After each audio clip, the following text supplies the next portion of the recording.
Ciao ragazzi! In questo tutorial impariamo a risolvere i sistemi lineari di tre equazioni in tre incognite utilizzando il metodo di somma o riduzione. Iniziamo! Consideriamo il seguente sistema lineare che, come possiamo notare, si presenta già in forma canonica, poiché in ogni equazione è presente prima la x, poi la y, poi la z e a destra dell'uguale il termine noto. Per capire meglio la procedura risolutiva, indichiamo con i numeri 1, 2 e 3, rispettivamente la prima, la seconda e la terza equazione del sistema. Osservando la prima e la terza equazione del sistema, ci accorgiamo subito che la x ha coefficiente più 1 in entrambe le equazioni e la z ha coefficiente meno 1 in entrambe le equazioni. Sottraendo quindi l'equazione 3 dall'equazione 1, otteniamo che x meno x si annulla, 2y meno y fa più y, e meno z meno meno z, cioè meno z più z, si annulla. A destra dell'uguale, meno 2 meno 0 fa meno 2. Abbiamo dunque già determinato il valore della variabile y, che risulta essere uguale a meno 2. Rimpiazziamo ora una delle due equazioni del sistema, ad esempio la prima, con l'equazione y uguale a meno 2, che è già risolta. Osservando ora la seconda e la terza equazione del sistema, ci accorgiamo che sommandole riusciamo a far sparire la y. Infatti, 3x più x fa 4x, meno y più y si annulla, meno 5z meno z fa meno 6z e 2 più 0 fa 2. Siccome tutti i termini di questa equazione sono pari, dividiamo entrambi i membri per 2 e riscriviamo questa equazione al posto della seconda. Osserviamo ora la seconda e la terza equazione del sistema. Siccome il valore di y è noto e vale meno 2, cerchiamo ora di eliminare un'altra incognita, ad esempio la x. Per farlo, moltiplichiamo la terza equazione per meno 2, mentre riscriviamo le prime due equazioni. Sommando ora nuovamente la seconda e la terza equazione, abbiamo che 2x meno 2x si elimina. 0y meno 2y fa meno 2y e meno 3z più 2z fa meno z. A destra dell'uguale 1 più 0 fa 1. Rimpiazziamo ora la terza equazione del sistema con questa nuova equazione. Possiamo ora sostituire il valore della y, meno 2, all'interno di questa terza equazione. In questo modo otteniamo un'equazione contenente una sola variabile, la z. Svolgendo gli ultimi semplici passaggi, otteniamo il risultato z uguale a 3. Sostituiamo ora questo valore di z nella seconda equazione. Otteniamo dunque 2x meno 3 per 3, che è il valore di z, uguale a 1.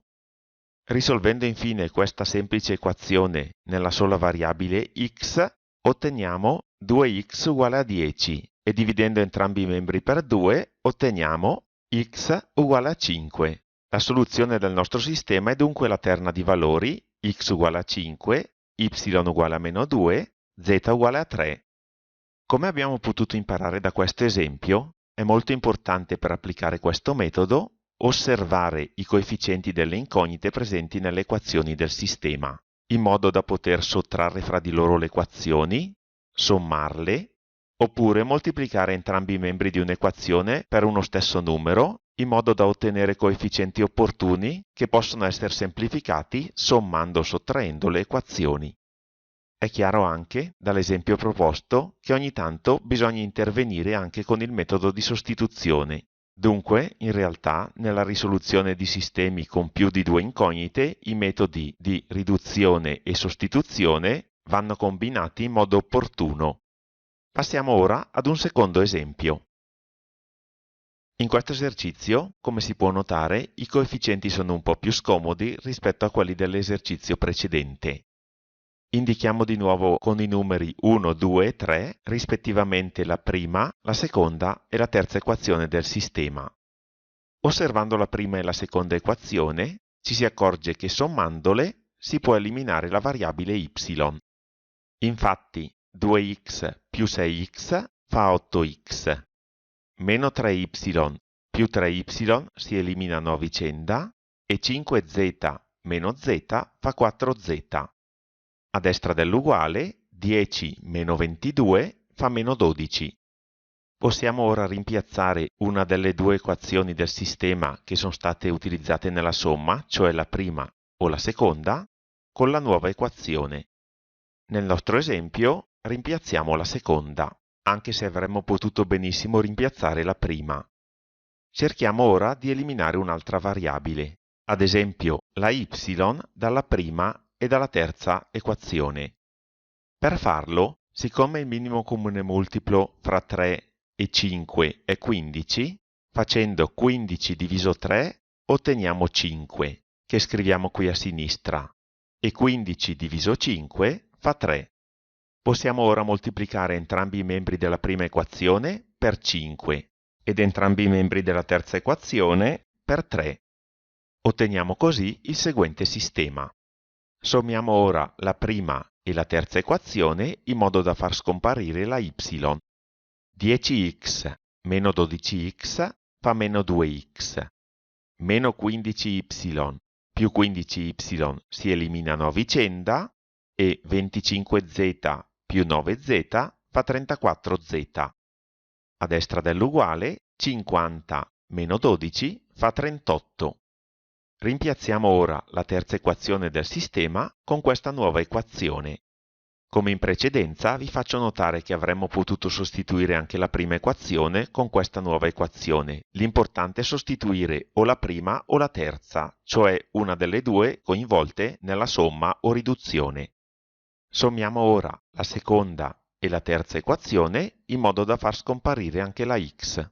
Infatti 2x meno 2x si eliminano a vicenda. Z più 34z fa 35z e meno 3 più 38 fa 35. Dividendo ora entrambi i membri per 35, otteniamo z uguale a 1. Sostituiamo ora questo valore nella seconda equazione del sistema, ottenendo 2x più 1 uguale a meno 3.